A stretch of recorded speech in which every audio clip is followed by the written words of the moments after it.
Assalamualaikum warahmatullahi wabarakatuh. Perkenalkan, nama saya Mutia Rizka Putri dengan NIM 210730068. Baiklah, saya di sini akan menjelaskan tentang sistem suspensi. Fungsi suspensi adalah untuk menghubungkan bodi kendaraan dengan roda. Konstruksinya dibuat sedemikian rupa agar dapat menyerap getaran, oscilasi dan kejutan sebagai akibat dari kondisi dan permukaan jalan yang tidak rata, sehingga diperoleh keamanan dan kenyamanan ketika berkendara. Yang kedua yaitu jenis-jenis suspensi. Yang pertama, suspensi rigid.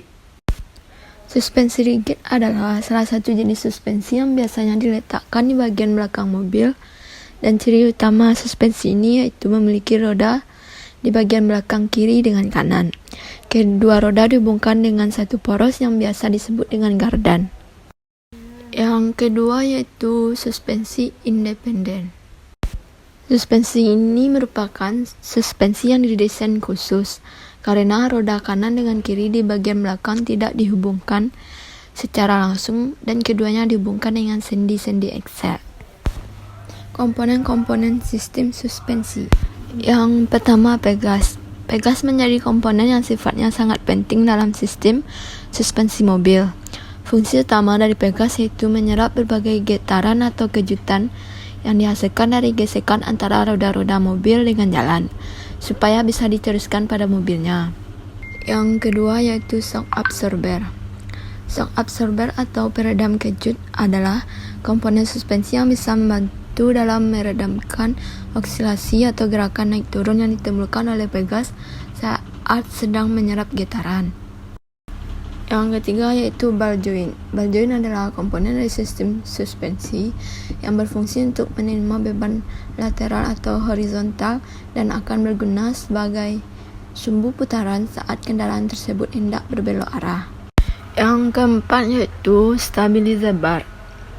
Adalah komponen dalam suspensi mobil yang berfungsi untuk menjaga keseimbangan bodi mobil saat berbelok. Yang kelima yaitu bumper. Bumper terdiri dari berbagai komponen lain di dalamnya seperti bonding dan rebonding bumper yang terpasang untuk melindungi berbagai komponen penting lainnya. Pada dasarnya, bonding bumper berfungsi untuk mengiritkan kendaraan dan rebonding bumper berfungsi saat kendaraan dalam posisi yang mengembang. Yang keenam yaitu lateral control rod. Merupakan salah satu komponen yang tidak bisa dianggap remeh peranannya dalam sebuah mobil, dan komponen ini pasti ada di semua jenis mobil. Komponen selanjutnya yaitu strut bar adalah salah satu komponen dalam sistem suspensi yang memiliki fungsi buat menahan lower alarm supaya kemiringan roda depan dapat terjaga dengan baik. Pada bagian sistem kemudi, maka setir bisa berbalik dengan sendirinya pada saat posisi mobil sedang lurus sesudah berbelok. Selanjutnya yaitu kerusakan yang sering terjadi pada suspensi mobil. Yang pertama, kaki-kaki tidak lurus. Seringnya suspensi menghantam lubang, apalagi jika mobil dibawa dalam keadaan kencang, lambat, lalu berpotensi membuat kaki-kaki tak lurus. Hal ini selain membuat menyetir terasa tak nyaman, juga membuat ban cepat haus. Rutinlah sporing dan melancing minimal tiap 20.000 km atas saat mobil terasa mencong atau bergetar di jalur lurus. 2. Oli shock breaker bocor. Shock breaker dialiri oli untuk membantu komponen ini menahan serta menyerap guncangan jalan.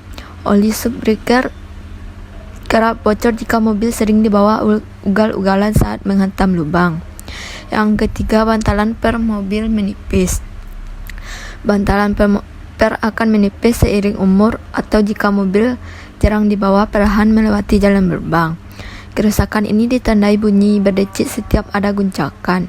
Kalau dibiarkan dan tidak diperbaiki, kemungkinan per dapat patah. Yang keempat, ball joint rusak. Ball joint adalah penghubung suspensi dengan ban, penyerap sebagai guncangan dan titik rotasi ketika setir kemudi dibelokkan. Anda bisa mengetahui bal join perlu diganti saat mendengar bunyi besi beradu, terutama saat mobil sedang belok. Yang kelima, bantalan kontrol alarm rusak. Kontrol alarm menghubungkan roda dengan rangka. Juga mengoneksikan setir kemudi dengan bantalan kontrol alarm atau kontrol alarm yang bengkok bisa membawa masalah pada handling plus dan cepat aus. Itulah yang dapat saya sampaikan tentang materi sistem suspensi. Jika ada kata yang salah, saya mohon maaf. Assalamualaikum warahmatullahi wabarakatuh.